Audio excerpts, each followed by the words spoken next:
You know what? I take it all back. It's really good. Hi there, everyone. Welcome back to On the Flip Side. My name is Adam Shawwalker, your host, and today we're checking out this new Bjork record, Fossora. I wasn't exactly thrilled with the singles leading up to this release, citing a lack of catchy or more grounded songs and styles as one of my issues with songs like Adipose, Ovule, or Ancestress. But what I was holding out hope for was that the added context of this album as a whole would help round out all of the ideas here and feel like a cohesive experience, which is pretty much exactly what has happened. Now, this is still far from my favorite material from Bjork, however, I am really enjoying the creative range she has reached at this point in her career. She's kind of taken a lot more of the abstract ideas from Utopia and has made them a lot more palatable, which I am a big fan of. I've also enjoyed some of the press work leading up to this album with the whole mushroom music thing, which has really made me appreciate these tracks even more. And the visual elements presented in the music videos has also been really wonderful, very bubbly and playful and dramatic. A lot of these tracks on their own, I think, don't always hold up, which is really why I thought the singles were kind of hard to wrap my head around. I am enjoying the ebb and flow of the songs that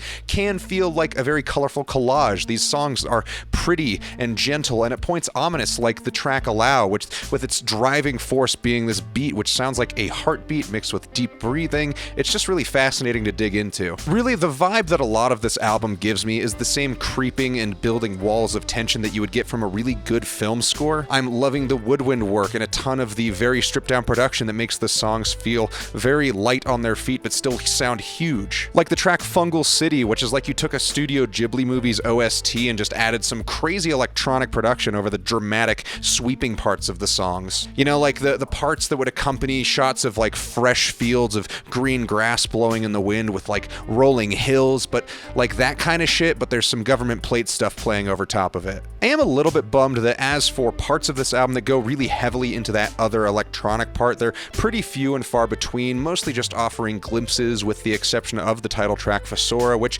in its final segment just lets loose and pounds this explosive bass line right into the song. And it's great, it's genuinely one of the best parts of the album, but on the other hand, I am kind of glad at the limitation and the restraint of the use of that full aggression. With as much as I think it would add to this album's sound and style, I think it would really remove a lot of the subtlety as well, so I'm glad that it's used quite sparingly here. Adipose was the first track and was the first single, which on my first impression I did enjoy. Like I said in that reaction video, the low-end work on this song is great. It's right on the verge of being really catchy in kind of a tribal drum beat kind of way. The beats at time even borders on reggaeton. Not in a bad way though. Ovule is the second single and a song that I don't think I was nearly as thrilled with at the time. It has obviously grown on me a bit here. This song as a whole is still really bizarre, really jarring, but I do think it has a cool set of things it's drawing from with these strange bass sections mixed with some very glitchy production work. I am also digging the lyrics, which I think are talking about like storing your personality and yourself inside of like a digital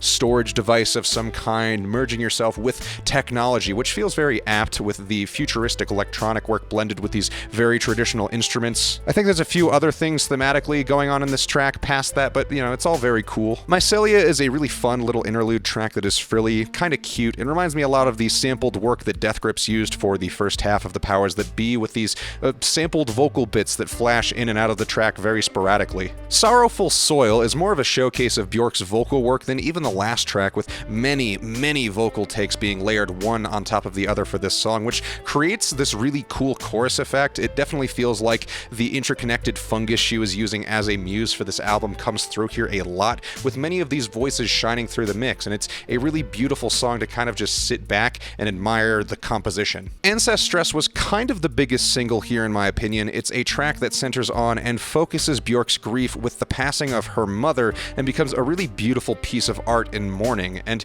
it's deeply personal, and you can tell it's just coming from a place of deep vulnerability and honesty. Past the lyrics, the way the song comes together from an instrumental standpoint is incredibly refreshing. It flows from one segment to the next very comfortably, and it builds itself up more competently than most songs in most artists' catalogs. The sixth track, which I'm not even going to attempt to pronounce, is a short interlude that is talking about something in Icelandic. It's cool. Victimhood has this really cool upright bass work that is kind of drone-like. That mixed with the beat makes this song feel kind of like a Depeche Mode track on benzos. Like the last long track Ancestress, this song develops really nicely, lots of nice soundscape work that leans into these cavernous warbles and walls that are just haunting. Past Allow and Fungal City, we get Trollagaba, another shorter song that is very similar in sound and style to Mycelia, though things are a bit more ominous on this cut with some harsh noise bits introduced to the track. Freefall has an almost noir style with these slow violin or maybe viola players in the back and Bjork's melancholy vocal work just in full force. As far as the songs on this album go, this one is probably more on the beautiful side of things with a lot less of the weird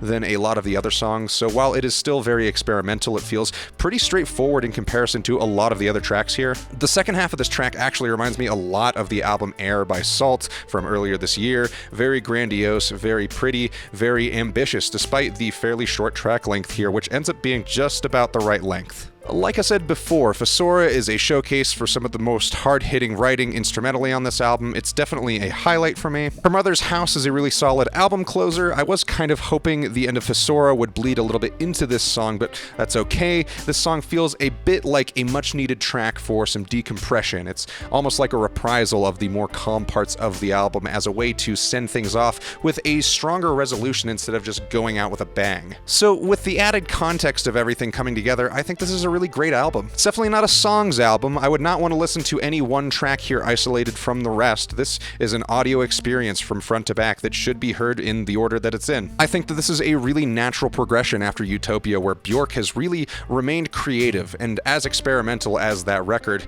but it feels like she has become even more wise to the formulas she was working with on that last record and made them feel far more natural while still remaining just as on the cutting edge as before. I do really think that Fossora is one of her best late-era bodies of work, and it might be one of my albums of the year. I love the writing and progression, track to track, the narrative builds cohesively and doesn't stick too hard to one idea for too long before tweaking things and moving to another experiment. Fossora is a really solid album, and while I wouldn't listen to this under every circumstance, I think it's worth the time that you put into it, because it works on you just as much as you work on it. Fossora is a really solid 9.